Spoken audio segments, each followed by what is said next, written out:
والردين برسيسو حواسبي دكان الرابازو جزا خيسان ربو ما نبازو علمائي والردين برسيسو حواسبي دكان الرابازو جزا خيسان ربو ما نبازو. بسم الله الرحمن الرحيم. الحمد لله رب العالمين، الصلاة والسلام على نبينا محمد وعلى آله وأصحابه أجمعين. رب اشرح لي صدري ويسر لي أمري واحلل عقدة من لساني يفقه قولي. إخوة الإيمان، السلام عليكم ورحمة الله وبركاته. أكما سجنتا قبني سجنتا ورين دبرني أصحابتا babbareedoo qaqqashxii ergamaa keenyaa sallallahu alaihi wasallam takka takkaan akkuma laalaa dhufne inshaa Allah ammallee itti fufnaa jecha. Har'aan tana siiraa eenyuun laallaa? Siiraa haadha haadhowwanii, siiraa haadha mu'mintootaa keessaa takka laallaa jecha. Haati teenya hagamta akka nu bira jaalatamtuu taate namuufuu ifaadha. Haati mu'minaa yoo hagamta akka jaalatamuu qabdu, haati sii qofaaf haadha kabajaa akkam akkas biraa qabdu. Haati mu'mina kana hundaa, haati haadhateetiif illee haadha kabajaa akkamii akka ishiidhaan maltu tilmaamuun naman dhibu jecha. Har'aan tanamee siiraa ummii teenya tarabbiin filay ummi Aishaa intala Abaa Bakriin laallaa jecha. Ummi Aishaan abbaa isaanii Abii Bakri Siddiiq fi haadha isaanii ummi Rummaan irraa dhalatte. Ummi Aishaan radiyallahu anha ergamaan keenya beekumsa takkaan malee rabbiin akka isaa file hujii dalagamte keessarraa hubatta jecha. Rabbiin ergamaan keenya ishii fuudhuudhaa fi kanaaf sagantaa takkan qabu, beekumsas ittiin qabu. Rabbiin ammoo fedhinnaa isaa, dandeettii isaa nama ajaa'iba haalli jiru. Duuba ummateenya Aishaan ergamaa keenyaaf akka waan rabbiin isumaaf uume dandeettii sammuu ishiiti waliin, sammuun ishii cimina ishiiti waliin ummi Aishaan waggaa 9 ergamaa keenyatti heerumte. Waggaa 9 wajji jiraatte ergamaa keenya wajji. Wagganna 19 gaafa ishiin taasisu ergamaan keenya gara fuula Rabbii deeman. Sambooda ganna 50 jiraatte. Ganna 50 jiraatte kana barsiiftuu taatee bakka bu'aa ergamaa keenyaa sallallahu alaihi wasallam taatee diin islaam hadiisa barsiifti, qur'aana barsiifti. Akkuma waan ergamaan jirutti ilmiin deemaa turte, islaamummaan bal'ataa turte jecha. Hoggawan sallaalte sammuu ishiidhaa IQ'n ishii nama addaate jecha. Duraanumaa Rabbiin filee ergamaa keenyaaf akka qopheesse achirraa hubatta jecha. Ummi Aishaan of faarsite, of dhaatti. Anbar addaa warra 12 haadha manaa nabiyyi keessaa sallallahu alaihi wasallam awwannama addaati jettee of dhaatti. Waa hedduun isinirraa addaa jettee jara kaanitti of dhaatti. Ergamaan keenya sallallahu alaihi wasallam akkaan nama addunyaa tanarra jiru keessaa eenyu jaalattaawoo jaaniin ana jee dhalaa keessaa sanii fudhan nama addaati. Dhiira keessaa eenyu jaalattaa jennaan abbaa kiyyaa jettee saniin of dhaatti. lammata dubartoota fuudhe keessaa ana ta dubra fuudhe saniifun annama addaatii jettee dubartoota biraa caalaa fudhaatti. Aayata gara 18 gaheetu sababa kiyyaan qulqullina kiyya rabbiin samii torbanii olii akkanan qulqulluu tahee gaafa amma dura maqaa balleeysan san seenaa san dhagahuun ooltanii amma asirratti dubbadhu. Gaafa san qulqullina kiyya rabbiin ragaanaa bahee. Ergamaan rabbii yeroo dhukkubsatan hayyamsiifataniiti na dhukkubee jira naa hayyamaadha bakka takka mana tokkotti akkan deebi'uun barbaadaa jedhanii gaafatan. San hoggasan ummi Salamaan yaa Rasuulallah sallallahu alaihi wasallam ni beeyna eenyu bira akka dhaquu beeytu ni beeyna eenyu akka jaalattu ni beeyna. Manuma Aishaa sila afaanii baafattee manuma Aishaa jettee wayyaa achuma dhaquu feeta hayyama sii goonee janiin jetteen. Abshaala isaanuu ragaa baan jecha ergamaan keenya hagam takka akka Aishaa jaalatu. Akkas jettee of dhaaddi duuba amma Aishaan. Ergamaan keenya sallallahu alaihi wasallam yeroo dhuma umrii isaanii mana kiyyatti deebi'uu isaanii harka kiyyarratti tajaajilamuu isaanii sababa suwaaka gaafta dhiyoon tan dubbanne san Abdurrahmaan ibn Abi Bakr irraa fuudhee afaan kiyyaan jiisitan afaan alanfadhee fi isaan tuqanii dhandhamni keenya cufti teenya lamaan nama maayirratti wal tuqee san biraan mana kiyyatti harka kiyyarratti du'anii mana kiyyatti awwaalamanii bakka nuti rafnu bakka sireetii irratti keessafu achitti awwaalamanii annama akkanaati jettee ummata kaanitti of dhaaddi jecha dhugumallee of dhaaduma qabdi. Duuba waan nama ajaa'ibu ummi Aishaan rabbii filee fi hogga jennu isaanii yaadan humata akka quban qabne waan takka hin qabne manaaman argan. Manaaman Jibriil hariira huccuu hariiraa jannata keessaa fuudhet suuraa Aishaa irra kaayee akka haadha manaa kan keetii taate Aishaan haadha mana keetiitti jedhanii nagarsiisanii jedhan. Guyyaa lammataatis akkasuma manaaman argan. Fuudhu qabda Aishaadhaa rabbiin akka fuutu ajaja sitti ajajee jeet manaaman abjuudhaan natti Jibriil natti dhufee. Maali dubbii akkami Aishaan joolledha xiqqoodha akkamitti kana ja'a Jibriil jedhee rabbiin akkanatti si ajajaa jedhee manaaman argaggamaan keenya. Amma hogga bari'u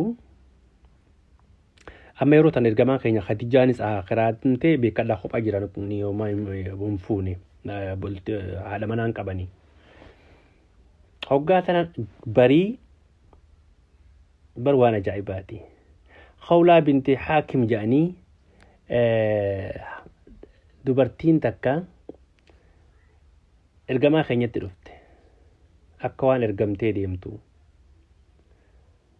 Yaa nabiyyi rabbi sallallahu alaihi wasallam maaliif hin fuune Khadijaan gaa kuttee hadu'ee wajjin du'anii akkatti ofirraa maa fuutee fuudhuu qabdaa jetteen.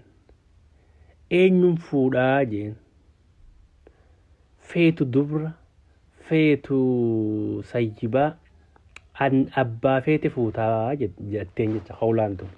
Mee eenyu dubra eenyuun fuudhaa jennaan Aishaa yoo sayyibaa taate yoo Sawdaa ni jiranii Sawdaanis sitti amante si jaalatti nama sitti amanee quraana fi hundaa wakkanas si jala deemtee faloo gootee sirraa sibachuun barattee diin islaam jaalattee jetti ishii fuudhuu dandeessaa. Aishaadhas fuudhuu dandeessaa jetteen jechaan.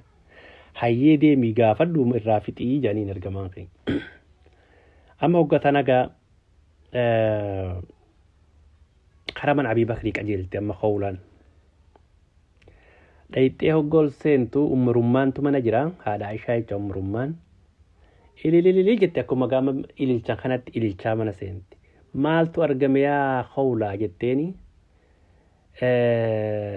gammachuun baga rabbiin gammachuu mana sii naqe isinii naqe rabbiin barakaa baga isinii mana isinii naqe maaltu argame jennaan bar ergamaa rabbiitu sallallahu alaihi wasallam Aishaa qaadhimatuuf na erganii jetteen.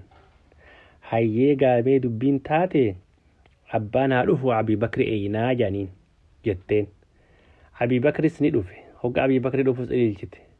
Yaa Abii Bakr baga rabbiin barakaa mana isinii naqe gammachuu mana isinii naqe jettee ililchite. Maaltu argame yaa khawlaa jennaan akkanatti bar ergamaan rabbii sallallahu alaihi wasallam Aishaadhaaf na erganii qaadhimachuudhaafi jettee gaa huccunuuqaa jetteen jecha. Isinii galuutti jira waliin jiru kun. Okay. Amma hoggatan egaa akkamitti Muhammad obboleessa kiyya intala obboleessaa fuudhuun akkamitti tahaa jeen. Sangaaniin gaafadhaa jettee kan ergamaadhaa qaceelte. Abii Bakr nuti dhiigan wanni hin qabnu obbolummaa dhiigaa hin qabnu obbolummaa islaamummaa qabna. Saniifu akkuma obboleeyyiin wallalanii beekadha. Innis amma hamta akka walitti dhiyeenya qabaniif sadarkaa kana jee dhiigaa hin qabnu saniifu fuudhaa fi heeruma hin dhoowwu obbolummaa islaamummaa qabnaa jaanii itti deebi'an. Hoggatana gaa khawlaan ammas fiigaa deebite. Khawlaan nama cimtuudha haadha gandaa jabduudha. Akkasitti hogga deebitee akkana Abii Bakriin jettu Aishaa tana amma dura kennamtee turte ergamaa keenya dura. Mux'im jaanii namtichi tokko ilma isaatiif kadhatee Abii Bakri itti kenne. Abii Bakri amma ergamaa keenyan argadhu otoo hin ji'inii ilaalu asirraa wanni baratu waada jira waada qaba.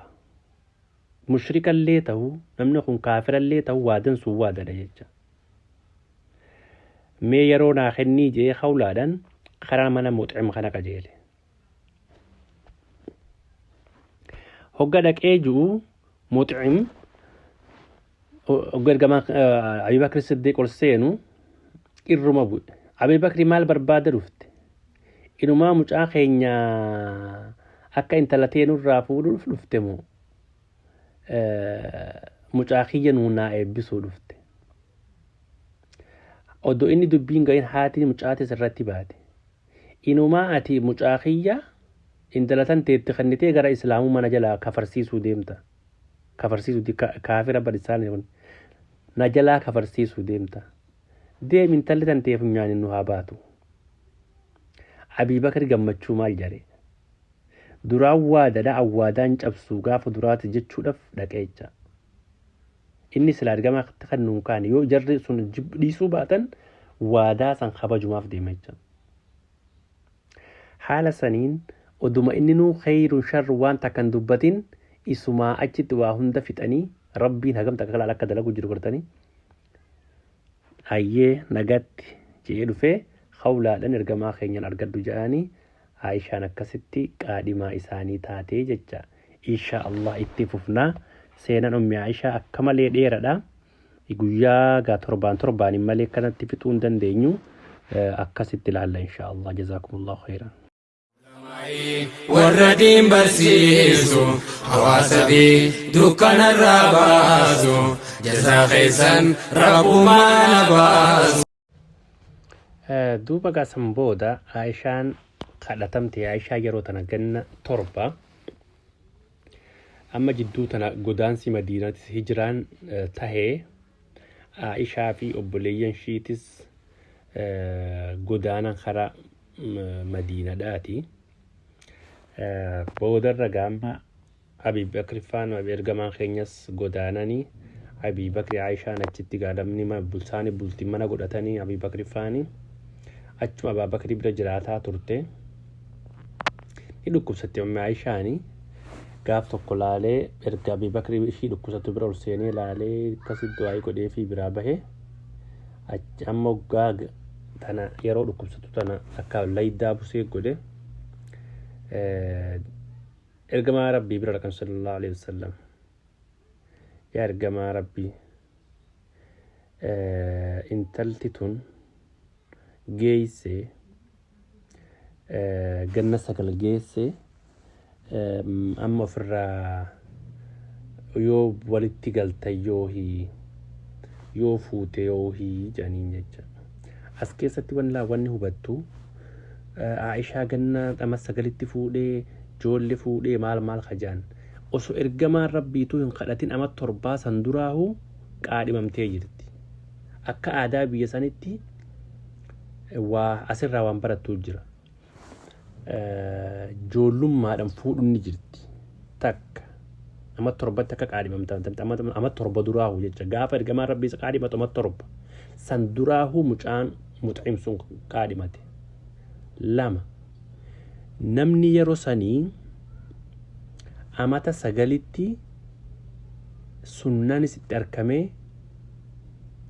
sunnaa waan jansan gaafa waan biratti hin beeyin laguun isitti dhufuu dandeessi jecha bultiidhaaf geessu jecha qaamni ishiidhaa guddatee ija nama guuttee bultiif nama gahuu danda'u jecha akka ija yeroo saniitiin warri amma jiru kun jaarraa 21 farra ta'aniiti waan amata 400 duraa tilmaaman amanni sunii fi amma adda adda namni gaafa saniitiif namni ammaas adda adda gaafa saniif Aishaan amma sagalitti dubra geessudha jechuu bultiif geessudha jechuu isanii galee namni amata gaafa ishii nama 7tu haqa qaadhimatamte amma sagalitti bultiidhaaf numa geessi jechuu sanis asirraa baran ijoollummallee osoo qabaattee bultiidhaaf geessee jechuu akka aadaa ummata sanitti duuba amma Aishaan akkasitti gaamma abbaan ergamaa keenyan ofirraa fuudhu qabda bultii atis kophaa ona keessa taa'urraa bultii godhattee wajjin bultii dhaabuu isinii wayyaa jedhaniin jecha duuba ergamaan keenya bulchaa caalama kanaa tahee أشرف الخلق ديبسا قرانا من يعطور أبي بكر ديبسا يا أبا بكر برما لك أوان محري تنين كمني جانين سبحان الله العظيم وان محري دن هدونا فين هن كمني واني أروزتي ميدي بكر وما محريتو هقم تككدو بين جبدو تادي أبا بكر أكمل الفتن أبا بكر كأبينياني كأباني نقادي دا dirhama 500 kennanii fi harka lafa jalaatiin kanuma deemi akka malaa godhi janiin jecha akkam beekamnetti iccititti jecha saniin maallaqni maariidhaa umrummaan bira dhaqee sanirratti umrummaanitti kennamtee Aishaa yeroo san maal jette hoggaa seenaa kana himtu Aishaa rabbi irraa haa jaalatu taphatu jirti alaa ijoollummaa ni qabdi salloo jantana salloo maanta rakkatti ijoolleen wanni jettu kana salloota nama duuba mana moggaadha salloos taphatanii taphannaa jettee seenaa gooti achirraa yaamanii amma gaa aruuzni ta'uuf deema ol galchitee manatti galchitee homa takka ummaa Aishaan hin beektu haala waan deemu jiru warri ollaadhaa dhufanii xiqqoo gaawaa fuula keessa shaakursanii tottolchanii fuudhanii ergamaa keenyaaf sallallahu alaihi wasallam geessan jecha yeroo san dubbiin hijaabatii fi wanni kunis hin dhufne dheeqanii mana ergamaa keenyaa geessan sallallahu alaihi wasallam mana ergamaa keenyaa geessan siree takka taamu karaa tolfamte malee wanni takka mana keessan jirtu jettu Aishaan wanni takka ummanni dhaqanii taa'anii intala geessanii akkasitti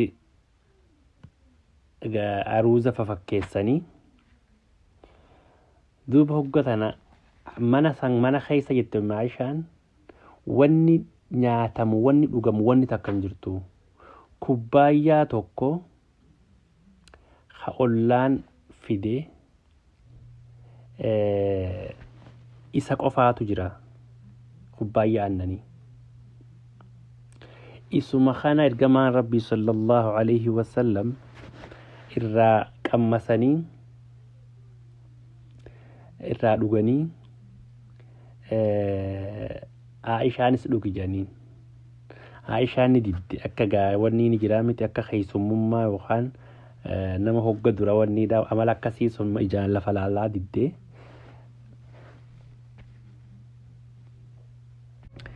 Duuba akkasitti gaa aanan kubbaayyaa Khas'ad ibn Ubaadaa fide qofaatu mana jira. Ergamaan keenya gaa akkasitti dhuganii Aishaa dabarsanii Aishaan mataa qaqqabattee jennaan Asmaa binti Zayd tajaajilamtu takka dirqamaan akka dhuydu goosifte. Akkasitti Aishaa us dhugi jetteeni lolteeni jecha ishiin gaama ijoollummas qabdii ammas aruuza.